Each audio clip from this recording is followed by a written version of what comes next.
All right, building a personal brand and using social media as the platform to let the world know how you can help them is probably one of the most powerful things that you can do. And in this episode today, I'm going to introduce you to someone who has changed their life using social media as a platform.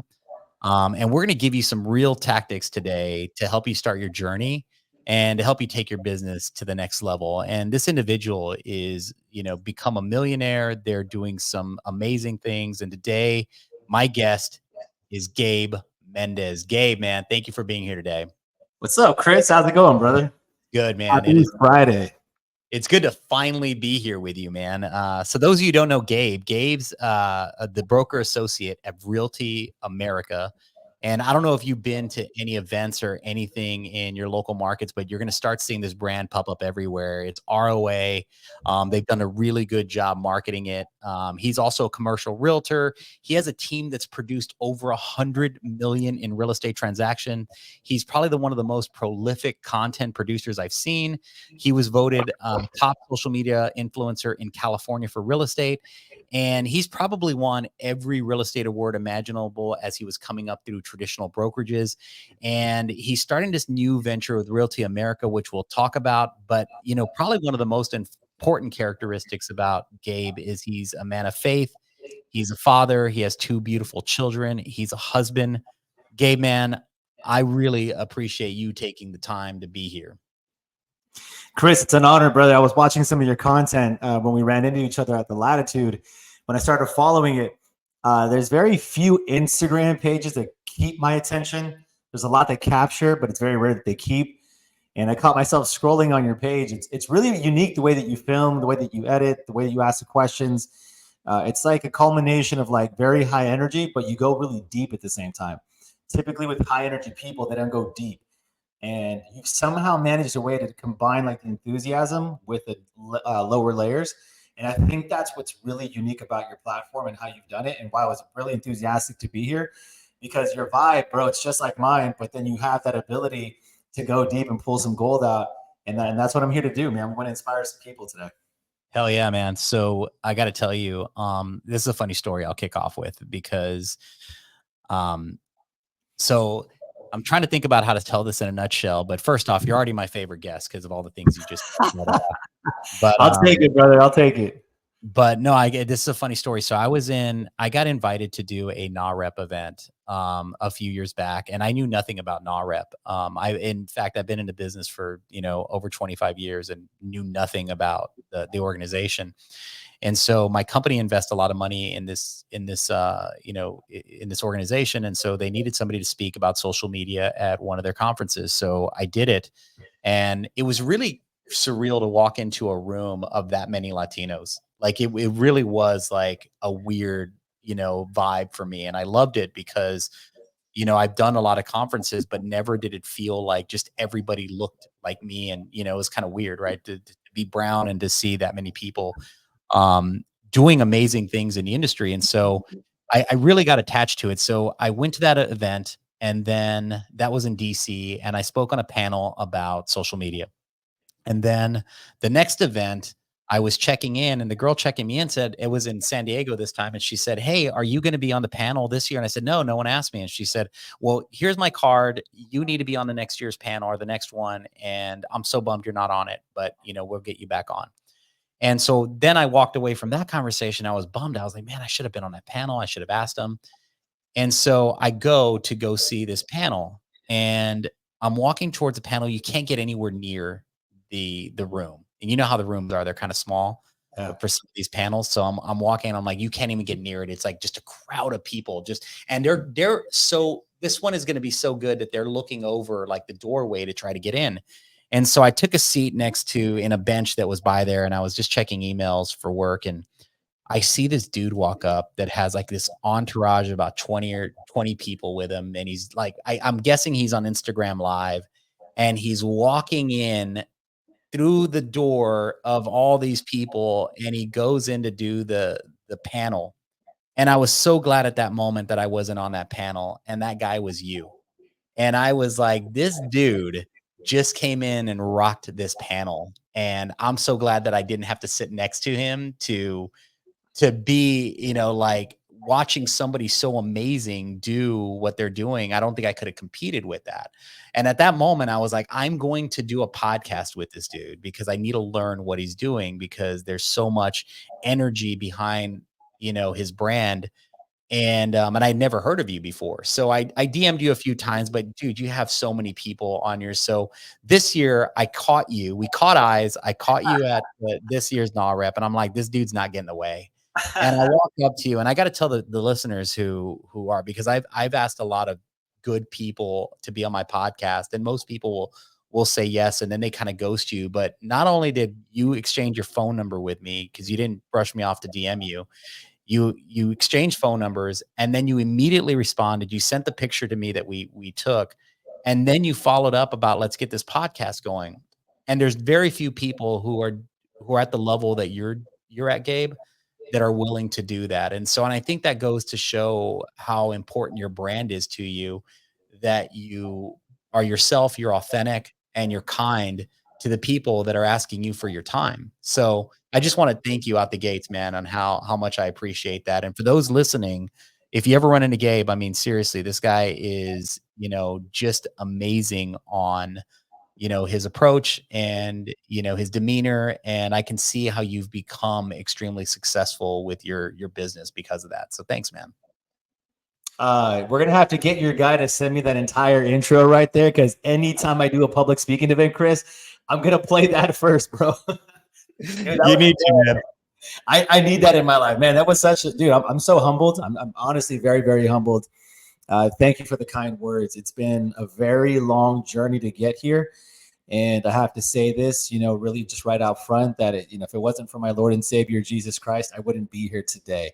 So I want to give a big shout out to God for rebuilding me, because if had you met me 10 years ago, that wouldn't be the response you would have gotten. And I've had to work through a lot of character flaws. I've had to work through a lot of communication flaws, insecurities, a lot of things that people look at today. They think like, oh, this guy Gabe, he's charismatic, he's confident, he speaks so well in social media, because I hear it all the time. But I'm telling you right now, that's not who I was when I first started this journey. I had to build myself up to the guy that you met that day in the hallway. And on a side note, when we locked eyes, I never remember exactly where we were, but dude, there's like this light about you, brother. It's like very bright and very positive. And I don't, you walk around, you see a lot of people, but for some reason, when I was getting ready to walk out those doors and I saw you, you had this light about you. And I just had to do a double take, and we locked eyes, and you were like, what's up? And I'm like, dude, what up? And it flowed, bro. We clicked right off the bat. It was really cool. So whatever's you're doing, man, you have good energy, you have a good spirit about you.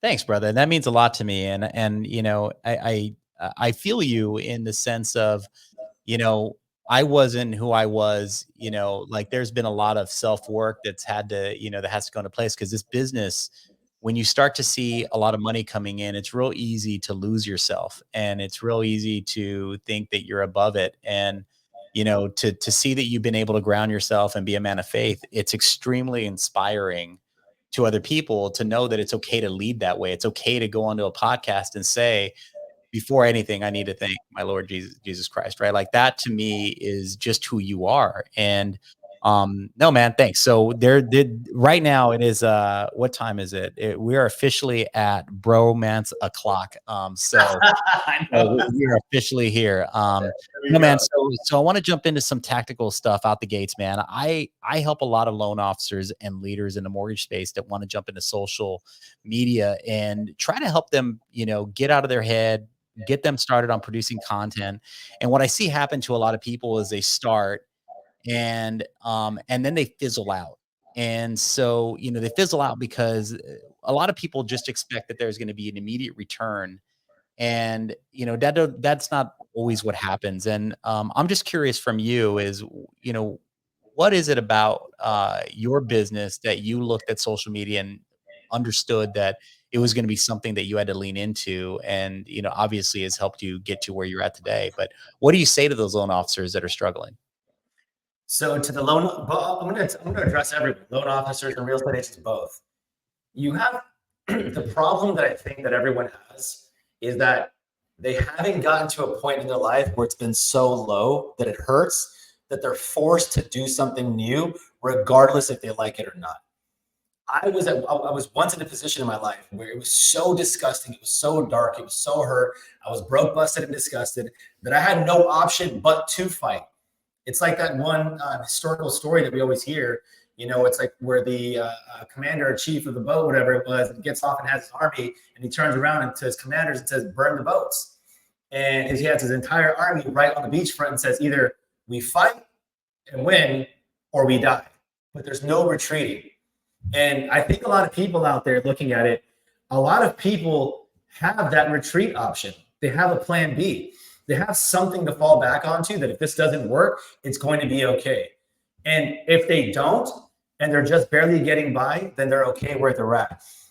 So you either have to, one, get to a point where it hurts so bad that you're forced to make a change, or two, the other type of person that's out there right now, the other person that's out there that's not pushing beyond their limits is the person who once struggled, is now beyond that struggle marker, is doing better than what they've done before. And in their mind, they've convinced themselves that they've achieved a level of success. And for them, they don't want to let go of the level of success that they have because they're already better than where they were.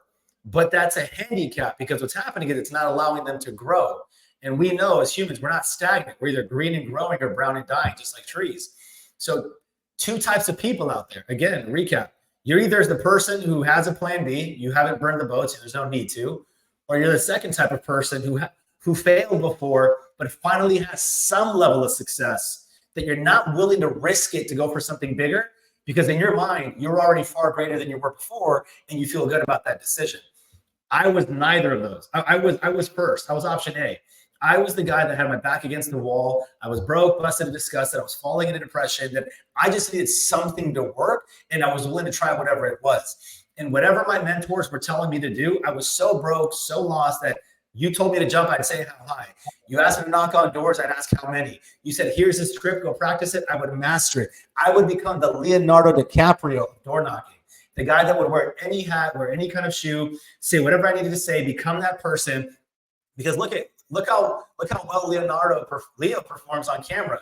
I mean, he's one of the most top paid actors of all time, with some of the biggest box office movie hits of all time. And you don't become the best actor because you don't know your script, because you don't dress the part, because you don't know how to make sure that your bodies match, your mannerisms match your tonality. So I became the Leo of door knocking because that's what my mentor told me I had to do. Again, my back was against the wall. So for a lot of you that are out there right now, what's your pain point? Does it hurt enough? And chances are it doesn't. And until you feel a little bit of pain or until you let that thing happen, unless it does happen, eventually you will self-sabotage. If you don't get out of your way, you're going to self-sabotage. You're going to get to a point where you do fail and it does hurt. You know, they say, what's that expression that, you know, dumb people never learn from their mistakes. Smart people learn from the mistakes. But wise people, they learn from other people's mistakes. And I'm encouraging all of you on this call today, become the wise person. Look at everyone else's story and say, do I have to fall to rock bottom to experience that? Or am I just going to take the wisdom that's given to me on this call and go implement it? I'm hoping that that's all of you, but I know for a fact some of you won't. And you're going to have to feel that pain. And for some of you, it's going to be the biggest blessing in your life. And for others of you, that's where you're going to stay for a long time. But again, I pray it's not that option. So I say to everyone out there, Chris, again, just to make a long story short, is you have to choose which one it's going to be. Do you want to have to go through it, or do you want to learn from someone else's mistake? And if I'm out there watching it, unfortunately, if I'm being honest, I had to hit that rock bottom. But also, Chris, at the same time, bro, I didn't have anyone in my corner championing me. I didn't have someone to mentor. I didn't have a father figure. I didn't have a stepfather. I was raised by guys that were my age, not the streets, like the hood kind of streets, but we were out all the time partying and breaking into houses. And, we did a lot of stupid things as teenagers. So I kind of taught myself to grow up. I didn't have someone in my ear telling me this is how you're supposed to be. Think bigger. You can do better. learn a skill set, change your mindset. No one's had that conversation with me until I got into multi-level marketing at the age of 26. That's when this whole personal development world changed for me. So I'm just really hoping I can impart something in all of you today, that if you want that change bad enough, if you want that change in your business bad enough, then you're going to have to want it bad enough. So much so that the excitement of the return on investment is far greater than the fear of rejection or the fear of embarrassment that you face. And you're going to have to make that adjustment. Most of you are going to be really embarrassed, feel really dumb on social media. A lot of you are going to feel really stupid that you posted something on there. But that's the pain. Now, increase the pleasure so the pleasure far exceeds the pain. How great can it be? How would it look if people started sending you direct messages to sell your home and to originate a loan? How good would that feel if you got 1, 2, 3, 10? If you made a $500,000 a year off the back of social media because it was far greater than the embarrassment that you wanted to feel. And you got to make that so clear in your brain. And how do you do it? Glad you guys didn't ask. I'll tell you anyways. Go out there, create a vision board, write your to-do list, and get ultra focused and obsessed on the goal. Envision it.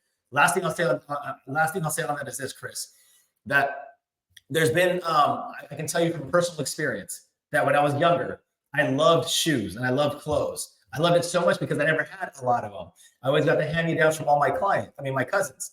So when I was younger, I would obsess about clothes and go to the mall and buying shoes and hats. And finally, when I started making money, I was older. I spent way too much money on clothes. But my point is this, that before I had any of it, Chris, before I had it, I would envision it in my head. I would envision myself walking into the mall, putting that jacket on, tying up those J's, getting a matching hat to go with the J's for the weekend. And I would think about that, like looking fresh every single weekend. And even though, Chris, although I didn't have it physically, the feeling was still inside as if I did. The excitement, the joy. Isn't that interesting? That I didn't necessarily need the physical thing in my hand, but because it was here, something changed on the inside. And that feeling on the inside propelled me forward. And that was a beautiful part of my career. So you were able to envision it, walk a little bit taller, have a little bit more confidence because you already knew it was within your sight. And I think that's where people forget to take a moment, take a step back, and visualize where they want to be in life. And I always ask somebody like, "Can you touch it? Can you feel it? Do you feel like that goal? Can you taste it? Because if you do, then it's already there. That's 90% of it. Now it's time to execute." But a lot of people, don't have that ability. And then there's that second piece. And I think you were touching on this a little bit. And that's that our brain does this thing to us that stops us from moving forward in an uncomfortable situation. Meaning, if I'm about to post something, I overthink it. I overthink how I look. I overthink how I sound. I overthink all of it because my brain is saying, don't do it. Don't grow.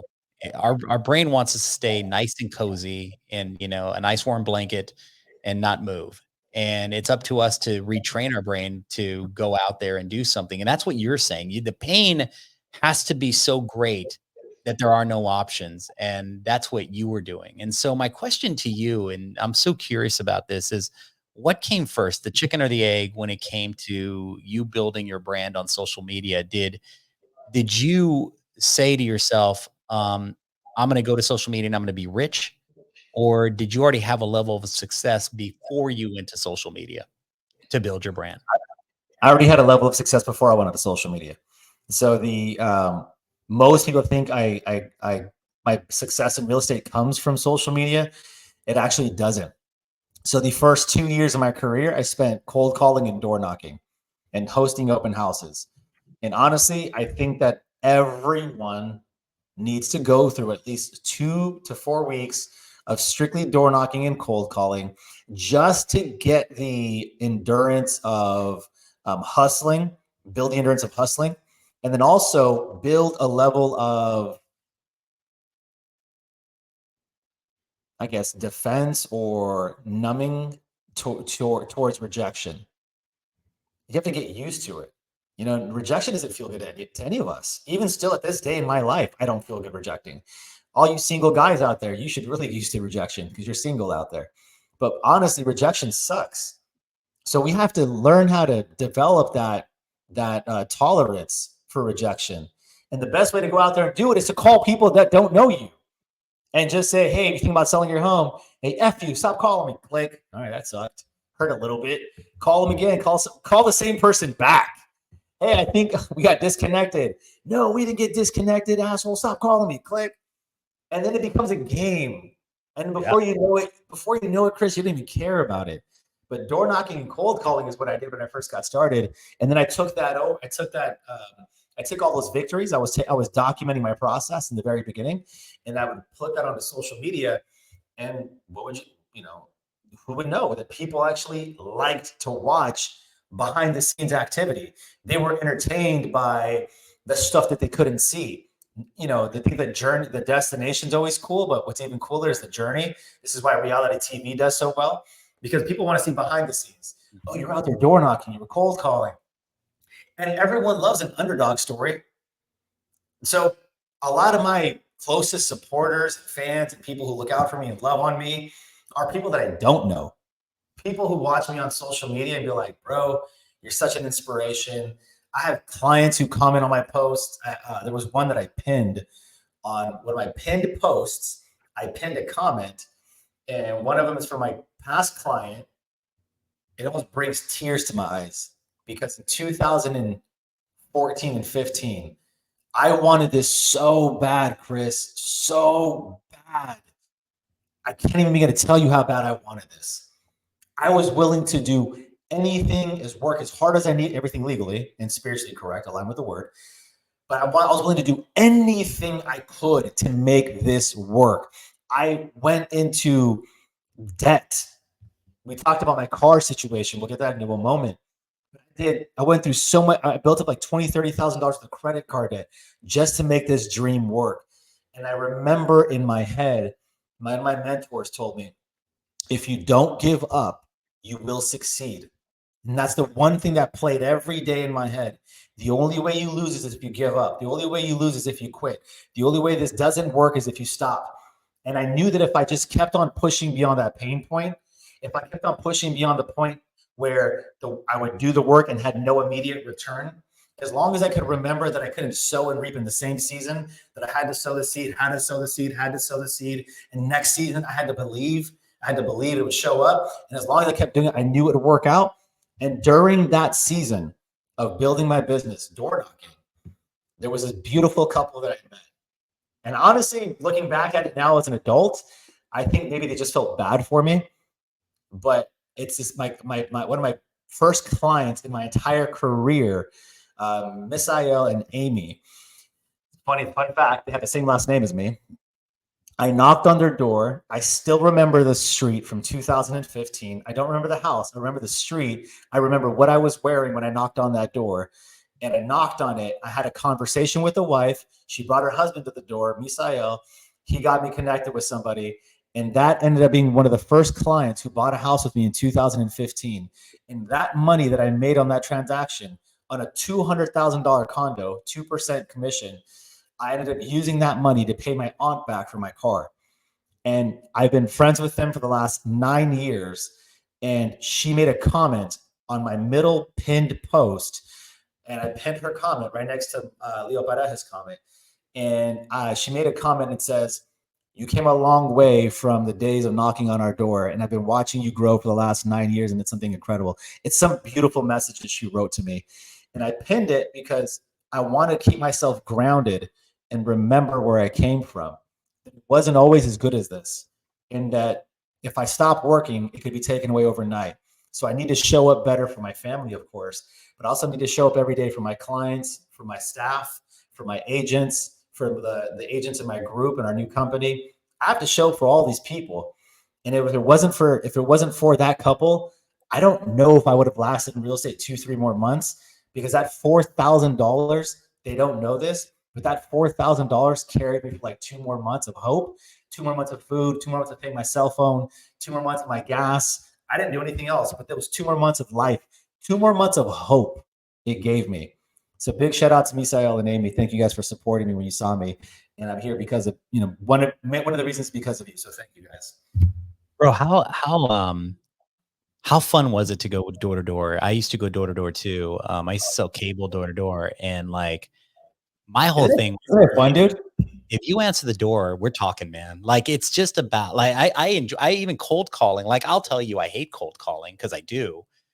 But if that first person rejects me, it's on, man. I'm not losing today, right? Like but there's something that happens inside of you that takes place. And so I had a manager. We talk about rejection for a little bit. I was talking to two managers actually this week. Got rejected by somebody that they were talking, and it wasn't really a rejection. It was just the person decided they weren't going to make a move to their company, right, to our company, and they were like bummed by it. And I said to them that I was like, I'm excited about this. They're like, why? And I'm like, because that no just got you closer to a yes. You just need a bigger pipeline. Like it is impossible for you to get 10 no's. So go get 10 no's. It is impossible for you to do that without a yes. And my thought is if you could take those no's and use it as fuel to get you closer to the yes, then that's all it's about. It's a numbers game. But to your point, you got to get the reps in because the first door you knocked on was way different than the last door you knocked on. And what I'll tell you about you is I think that if we took you right now and threw you out there, your confidence alone will help you get more deals than you ever did because you now have proof of success behind you. But you have to go through the what also door knocking teaches you is it fast forwards the amount of no's you're going to get, and it also teaches you human behavior. I knew from the moment they opened the door over time where that conversation would go and how it would end, and I knew where to take it. And that's only through reps. And so I think for you, you saying that and you talking about that and talking about the journey there, man, it's fun, dude. So could you go today and have a good time doing it? Oh my gosh, bro. I would have the best time doing it. I would have the most fun going out there, meeting old ladies, meeting young Yeah, families. I would probably. I'm not even joking, dude. I'd probably get invited in for dinner because that's how good I am with people. I would walk in and we'd have a conversation. I'd take pictures of them, post it on social media, and bro, I'd be like family. I'd be yeah, like family at the door. I I agree. I'm so conditioned, I'm so trained, and I'm so mentally there that it's not even a fear, it's a joy, brother. And you're It's a training this, right? Like, I think a part of the coolest thing about your new venture is you're taking everything that you've done, and now you're sharing it with the people that are coming to work for your company. I saw you on stage doing like a whole deal around you were doing like knock knock knock like let's role play this. And I think that that's hugely important as well. That's pretty dope you're doing that. Yeah, because you know a lot of things. I know you know this, Chris, but for people out there, a lot of the training is caught, not taught. You have to be there. You have to see it. You have to feel it. And I can tell you on paper, textbook, this is what it is. But unless you're watching someone actively do it and you're around that person, you're seeing it with your own eyes, going to the door knock, watching the role play, you can't catch everything on paper. You can only catch it when you're around it, which is why I say some things are caught, not taught. That is some things are caught, not taught. I love that. Man, if you take us back, like do you remember when, you got a little bit of success, you've been doing door knocking, you're starting to close some deals, you're probably getting a lot of recognition from the companies you were with, and then the idea to jump into social media goes into your brain. What was the early days like, and what really inspired you to do it? So that's a good question, bro. You know, I think that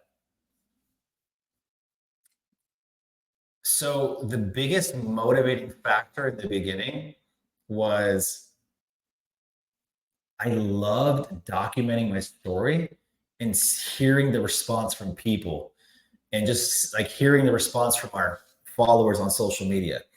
So for me, I love the fact that I can post something on social media and immediately get a response from people. Bro, good luck at the doors today. Congratulations on your new closing. You and your wife rocked it, something like that. And so that posting of social media was like two benefits. Number one, it was accountability because I said I was going to do something. So every morning I'd wake up at 5 or 5:30, post my whole morning routine on social media, which I still do to this day. Not every day anymore, but I used to do that every day back in the day. I would read every single day. I'd write thank you cards every single day. I'd go door knocking and cold calling every day. So it was a level of accountability. And after a certain period of time, when people get conditioned to what your lifestyle is and what they can expect from your channel or your show, if you don't show up and you don't do something, you start getting messages like, yo, bro, is everything okay? Like, where you at? You missed your workout. Or you start inspiring other people to do the same thing and they're tagging you. And if you don't show up, then you look like a loser. So number one was the accountability aspect. The other thing was the community of like cheering and support. So when I would do something, I would get immediate feedback from people. And I love that interaction with people, having them see what it was I was going through. I didn't know it would turn into business right away. I just knew that I was engaging with thousands of people that were following me. And I knew that I was doing something different at that time. Because again, we're talking 2014, 2015, when Instagram was barely coming out and it was barely something, 2013. And I'm posting all these things on social media when it wasn't that big. It wasn't normal to do that. You got to remember this, bro. Like, we don't come, my generation, I'm 37 years of age. We don't come from the generation of posting everything on social media. So 2005, when I was in high school, dude, flip phones were barely coming out, man. Like little Nokias and all that. You'd take these little grainy pictures. Like, so, the only way you ever recorded something was an actual camcorder with the tape inside of it. You'd have to film it like this. And maybe you had a little LED screen, but that was my era. And then as phones got smarter and social media came out, I had to learn how to grab this thing, turn it around and talk to it. And that was like a way that I was able to capture massive amounts of attention quickly, because I was one of the first to do it in my field, in my market. And everyone was like, oh, Gabe Mendez, San Diego Realtor, Gabe Mendez. Like, he's on social media. He's the social media king. And then I just got better over time with it. I forgot your question, but yeah, dude. Well, the question was what inspired you to do it, but and it sounds like, I mean, what you're saying is a lot of it was when you started doing it, there was an immediate interaction with your audience that really fueled you to want to document more. I do got a question though, but like, do you remember when you started racking up followers? Was it an overnight thing? I mean, you have like over 100,000 followers. Or something like that. But do you remember like a single post that went viral that really changed everything for you? So the first post that went viral for me, dude, I did this dance, bro, in 2017, I think 2008. It was 2018 when I first went to Century 21.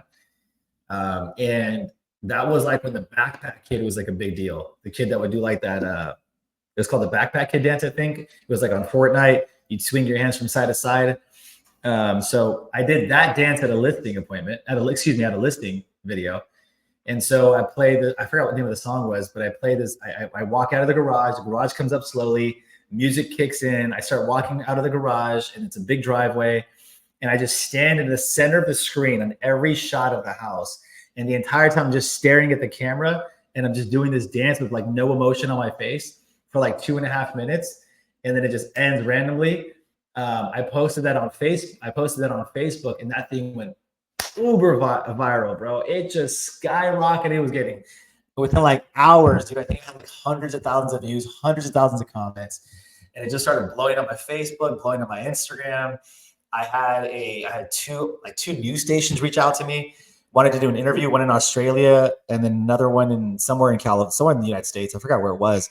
I had to go to this one, someplace in downtown San Diego where they film all these interviews. So anyways, I did that, and that one ended up blowing up for me. That was the first post that did really, really well.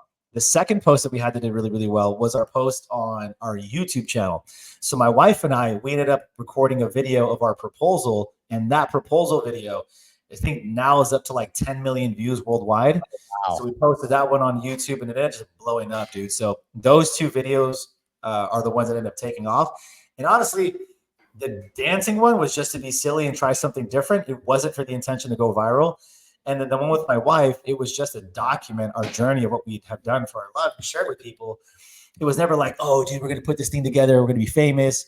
It just happened to go viral between both of those clips. And that's like where the whole journey of like growing your social page started for us. Well, do you think that part of why you have success on social is because you're willing to show the real you outside of business, share your family. Like I know a lot about you because I follow your social. And obviously that's through one lens, but you are showing, you know, your family, you are showing the journey. The 2 years that I've been following you, I think it's been 2 years, you are not the same dude that I started with on social media to where you are now. The growth has been enormous in one of the most difficult markets of our lives. You still continue to get success. So, do you think part of that success and why people want to use you is because your story, being a man of faith, being a father, being a husband, being willing to dance on camera, is why people resonate with why it resonates with you and helps you connect closer with your audience? You know, I hear feedback from everyone and they tell me it's this, it's that, it's the other. And for me, I like my whole goal with social media is to inspire people. I feel like there's like this deep urge. I'm gonna go deep for a second. Yeah. There's like this deep urge, Chris, that I have inside where if I don't maximize my potential, if I don't maximize my life, if I don't maximize what God's given me, if I don't maximize this opportunity in the greatest country in the world, the United States of America, where my family came from Mexico, my grandmother came from Mexico with 7 kids, came over here, didn't speak the language, worked 3 jobs. My mother came over here without a father, single mother who worked 3 jobs, and she put me on a platform. And if I don't maximize on this opportunity, there's like something conditioned or built inside of me where I almost feel like a loser. I feel like I didn't complete the highest ability, highest calling. So I'm wired in a way where I have to find out what my fullest potential is. And I'm also wired in a way where I want to help as many people along the way. I'll tell you this, dude, making money is cool. It's fun. And making a lot of money is really fun because it removes a level of fear from your life and it gives you the utmost peace because you don't have to worry about anything anymore. You know, if dad has to get this taken care of and paid for, you can swipe your credit card without thinking twice. If the kids have to go buy this, you can go swipe your credit card without thinking twice. And removing that level of fear and that level of issue is amazing. But making money just for self gain is terrible. It's one of the most empty feelings in the entire world. You have to tie it to something bigger. And for me, that bigger is helping other people. I love the fact that I solve problems. One of the biggest problems for most people, period, you know, which is their real estate portfolio, their investments. And now I'm getting into the commercial space, the financial services space, all of these different spaces to solve these problems. I love inspiring people to have better marriages. I love inspiring people to become better fathers, present fathers. I love inspiring people how to be healthy and fit and, you know, be an attractive person, yet be respectful and all these other things, man, like have integrity in the business. I love inspiring people to do that. And for me, that's actually worth more to me than the money itself because I feel like there's purpose to my life now and I'm doing something with it. So the reason I'm sharing all that is because when you're asking about the social aspect and sharing everything, why people are working with me, I've never done it for that reason. I only did it because I knew it was a platform to go out there and show people who I am for the sole purpose of inspiring them. Why do I post my wife so much? Because I love her, of course. And also I'm hoping to inspire other men to start posting their wives. Why do I talk about my faith openly? Because of course I love my Lord and Savior Jesus Christ. I'm grateful. He changed my life and my marriage. But he's also used me as a vessel. And he said, I'll bless you with the desires of your heart as long as you call me your Lord and Savior. He's like, but he also wants to use me to go out in the marketplace and inspire other people to bring them home, bring them back home. So, hey, if Gabe can go have a good family, a healthy wife, a prosperous business, and he's always saying it's God's reason for all of it happening, then maybe I should go listen to them. Maybe I should go to church. Maybe I should go to men's prayer. Maybe I should pick up the Bible and just see what he's talking about because what I'm doing isn't working. Maybe what he's doing is working. And I'm inspiring people for those things. And so, you know, for whatever, if they hire me because I'm a man of faith, if they hire me because I'm a married man, if they hire me because I'm a family man, whatever it is, right? At the end of the day, my biggest wish, my biggest prayer is that I'm impacting their life in a more meaningful way. And yes, you'll get the top-notch service, man. Of course, I do believe I'm the best real estate agent in the country, probably in the world. I just haven't met everyone in the world, but in the country, I really do believe that. Of course, you can get top-notch service with it, but at the very least, I'm inspiring you in some sort of way to think bigger, dream bigger, be better, and hopefully, that's more impactful long term. Gabe, when did you realize that or feel that time where you had a big deal, you got a lot of money, and you like, yeah, and then like minutes later, you were like, you felt empty? Like, do you remember that time when you realized like making money isn't everything because now I have it and I don't feel any better after the initial, hey, we drank some champagne, we, whatever, and now what? Right? Like when was that in your life that you realized that you have to tie what you're doing with purpose? That was October of 2014. October of 2014, I just got into real estate. I got licensed in December of 2013. Okay. And I was in multi-level marketing. I had money saved. So I had passive income coming from multi-level marketing.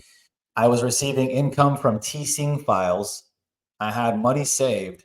And then I had to close, I think, 1 or 2 deals in 2014 with no debt. And then I was doing some stuff on the side here and there. So I was probably making about $5,000 a month or $7,000 at the age of like 26 with no debt. And October of 2014, that's when I was making money with no debt. To make $5 to $7 grand a month and have no debt. I'm talking like no car. I just paid like $500 in rent, essentially nothing. I had all this money to do stuff with. And when I started making that money consistently, I started going out, drinking champagne, going to nice dinners. And that's when I realized, bro, like that was the most empty feeling in the entire world. You could have all the money you want. You could have all the women you want. You could have the recognition you want, public notoriety where everyone sees you're successful. You can have all that. But if you don't have that one thing that centers you and grounds you, you get lost. And Chris, this is why I strongly believe that if you look at all these celebrities, Justin Bieber and all these other people who've had breakdowns, they got everything they ever wanted. Money, house, cars, women, fame, but they didn't have that one thing, that grounded them spiritually, and they didn't have purpose.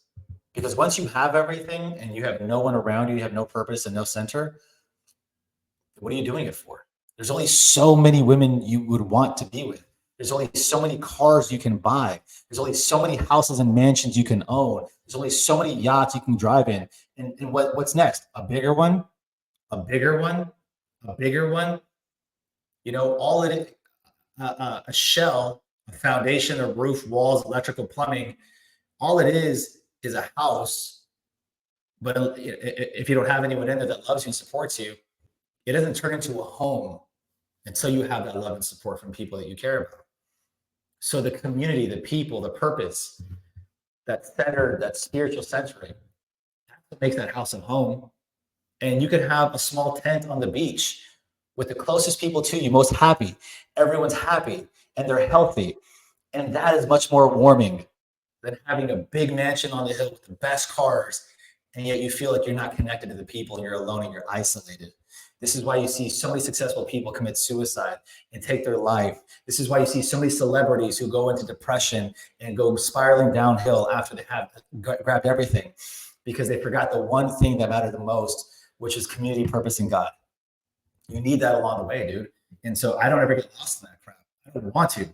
I'm happy with my humble home. I'm happy with our humble cars. And is God going to bless us with more? He already is. But I don't need more.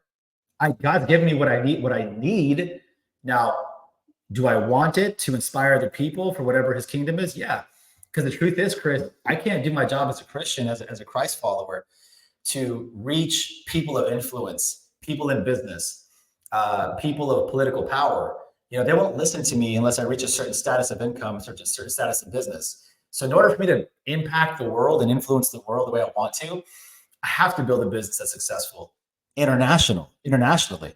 So now I get invited into those closed door rooms and they say, dude, this guy Gabe is cool, bro. Like, he's humble, he's down to earth, he has a good family, he earns a lot of income, he's doing something right.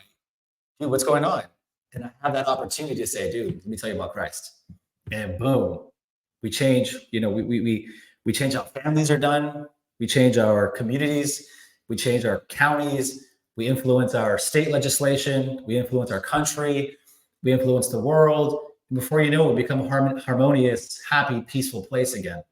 So sorry to get deep on that, brother, but No, that's I think that people want to hear, you know, the way that if anybody can walk away with an idea around how to stay centered, and how to, you know, have purpose, I think that's a really good, you know, a good message for people to hear.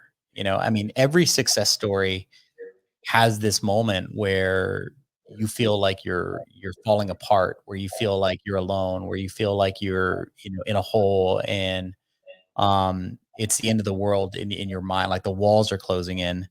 Was there a moment that you can remember that as you were coming up that, you know, you hit where you were like, I have to change my mindset. I have to change this. Tell us about that moment, that if you're willing to be vulnerable about it and share with our audience. Tell us about that moment that you had that really changed your life. man, there was so many, Chris. It depends on what part of life you're talking about, but that October 2014 I was telling you about, when we started getting everything that felt really empty, I fell into a deep, dark depression. Everyone thought I was okay. I contemplated suicide in December of 2014, and that's when I knew I had to change something. And I went and got a job to create stability in my life. So I went and got hired by the Department of Corrections for like 5 months just to create stability in my life. I needed a routine. I needed steady income. I just needed a routine.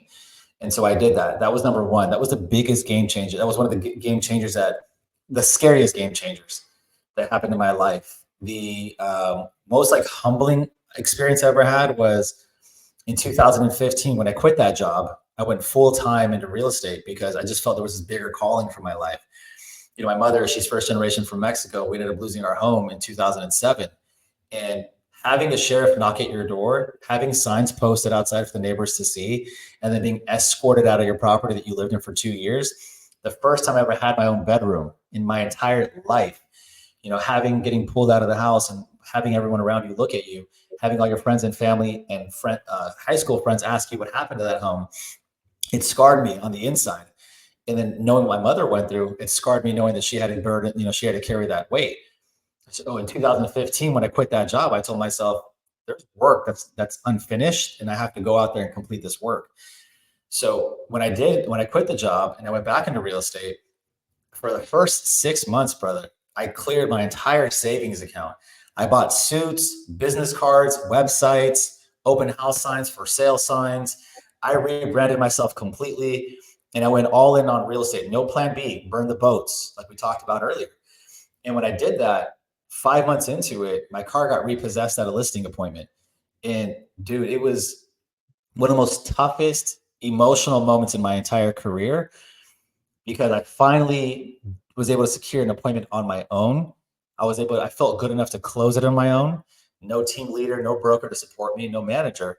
And I'm sitting there in a suit with a white shirt that had yellow stains around the neck of it, because I'd worn it so many times to door knocking and cold calling in offices that it was starting to stain yellow around the neck.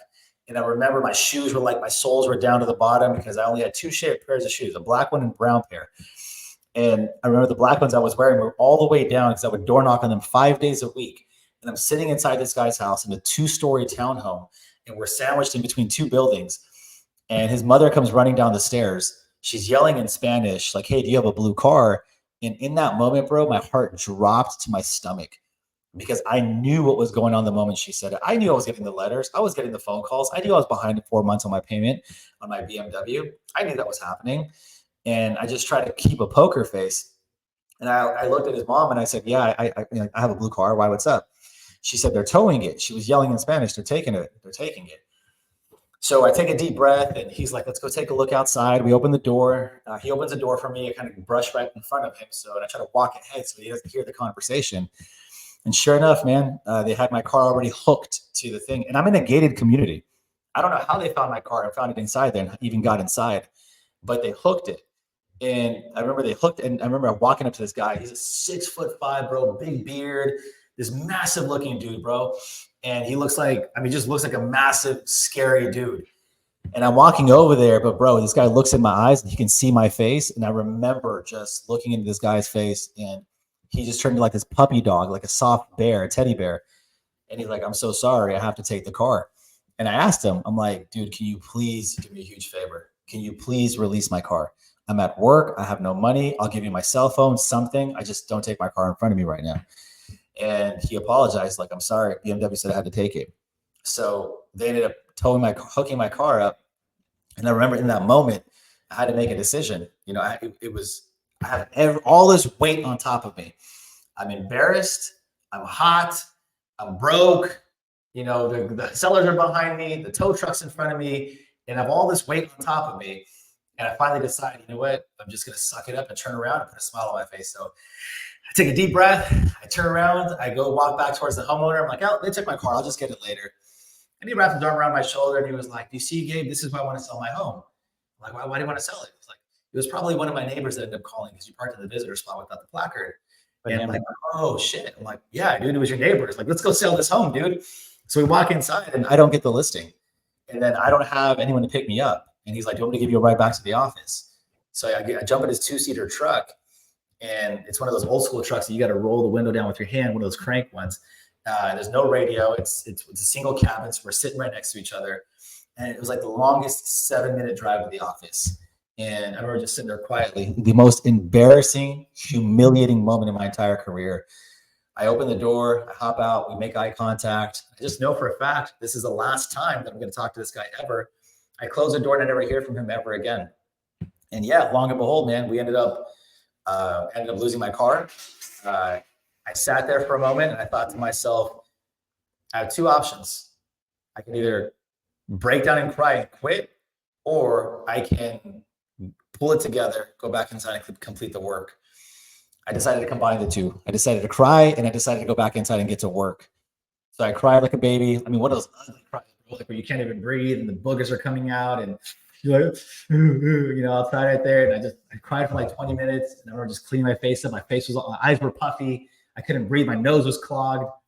And I went back inside and I finished the day. And that was like a very impactful day that ended up changing my life forever. It was one of those moments in my life that I knew would shape me differently. And that was one of the most profound moments of my career because it built the character inside of me, the resilience. And so, you know, then I met the client, knocking the door, got the money back, and then we got the car to repossession. And I made like 2 sales in 2015 or 3 sales. And then after that, the projection was upward afterwards. Wow, bro. Mad respect for that story, dude. So you're in a listing appointment, you get your car repoed. I mean, the fact that you were able to pull it off at the end of it and, you know, live to see another day. When you got home that day, what did you feel like? I mean, that's the moment that you were like, okay, something has to change. Like what was that like? You want to know the truth, bro? It felt so good when I got home because I knew for a fact after reading all those books, listening to all those audiobooks, all those motivational videos I was watching, everyone said the same thing, bro. Everyone said the same thing. You're going to have that career defining moment that you hit a crossroad and you got to make a decision. It's either you're gonna quit or you're gonna fight till the death, like the last thing. But you're gonna have one of those moments in your career that shifts everything for you. And that was my moment in my career that shifted everything for me. It was that breakthrough moment. You know, it's like that meme that's on Instagram and TikTok where it has like that guy with the pickaxe and he's like digging through the cave and he's like 2 feet away from like the diamonds. And there's a guy right above him who's like 6 feet back with the pickaxe. He's like digging, super excited, but the diamonds are really far. But the guy on the bottom who was 2 feet away, he has his back and he's walking away with the pickaxe with his head down because he had dug so far and never hit the diamond. See, like us as people, you know, you're going to have that defining moment in your career. You're going to have that moment where you're starting to break down and you're starting to break down and you're starting to break down everything you're doing. It's feeling like it's not working. But I remembered from watching those videos and those motivational tapes that the breakthrough happens just before the breakdown. And I knew my breakthrough was coming. I knew it was coming because I had finally broken down to the bare bottom. And it's written already. It's already been proven by so many testimonials out there. You know, like they say, you know, you can't have a testimonial without a test. And all these people were tested and they have testimonies of it succeeding. And if you just believe enough, you believe in the stories, you believe in the audio tapes, you believe in the vision, you have faith, you have hope that it will work out for you one day. And as long as you don't give up, it will work. I had that level of belief in myself. So when I went home, bro, I was like Rocky. I was like, yeah, my car just got repossessed. After I cried, of course, and after I cried like a baby. But I felt good on the inside, man, because I knew the success was on the other side of it. That's rewriting rejection, and that's rewriting the way our brain, processes information. I mean, you feel you really have mastered the art of it. And I think a lot of people have to realize that, in order to achieve the level of success that someone like Gabe is in, you have to be willing to have your back against a wall and take the L's, because for every time you take a loss, you're just getting closer to, the success. Most people would have gone back to being a correctional officer after that moment. Most people would have given up after, so many door knocks and their shoes being, run out, or, worn down, right? Like most people would have been afraid to post a video of them doing a dance on social media. But most people aren't doing the type of level of success you are, and that's the difference. And I think that you have inspired me. You have inspired so many people being on this podcast, man. I thank you so much for taking the time to do this. I hope that this is the beginning of more collabs with you and I, because I love your energy. I love your message. And you're doing something really amazing, dude. So if there's a way that we could partner on anything, I want to continue to do that with you. One last question before I go, and I know we got like maybe 1 minute left, but if you had to go into your phone right now and delete Instagram, which is in a lot of ways starting over in this market, I know that you would grow your audience fast. But what would be the first type of content you would be putting out immediately to grow your audience again in this type of Instagram environment? Behind the scenes content, 100%, no doubt about Stories? it. It would be stories, or it'd be reels, but it'd be everything about the grind and the hustle. Yeah. It'd be everything behind the scenes. It would be me waking up at 5:30. It would be me showing up to the office. It would be me knocking on doors. I would literally record everything behind the scenes, at my first home inspection, my first offer getting accepted, me meeting with my client to do the buyer consultation. I would be showing people that I'm willing to outwork every other person you're considering. I would show people that I'm smarter than everyone else by showing them the courses and classes and higher level education that I'm attending as I'm going through this personal growth journey. And through that, I would follow everyone. I would follow all the local influencers in my marketplace, local influencer hairstylists, barbershops, wedding photographers, wedding venue. I'd follow everyone, have them follow me back. I'm like, this dude's really active on social media. I like what he stands for. I like who he is. And I'd immediately build a following as I'm being proactive in my prospecting. And those two things will grow at the exact same time. And eventually this will pay me immediately, but the largest ROI will be on this side as it starts to take off and go viral. That's Dude, what I would do. that on top of your entire message is probably the most important thing you said on this entire podcast as well. So Gabe, my man, dude, thank you so much for doing this with us today. It means a lot. You're breaking through in a way, and I've seen you grow in 2 years, and I know 2 years from now it's going to be even further, man. But I appreciate how you've inspired me today with talking about your faith, and the things that center you, and from one Latino to another. Thank you for making us look good out there, brother. Chris, it's a pleasure, brother. God bless you, and thank you for allowing me to be on your platform. It's an honor. Man, I appreciate you, Gabe. Thank you. All right, guys, enjoy your day. Go out there and do something with the information that Gabe gave you. Take care, everyone.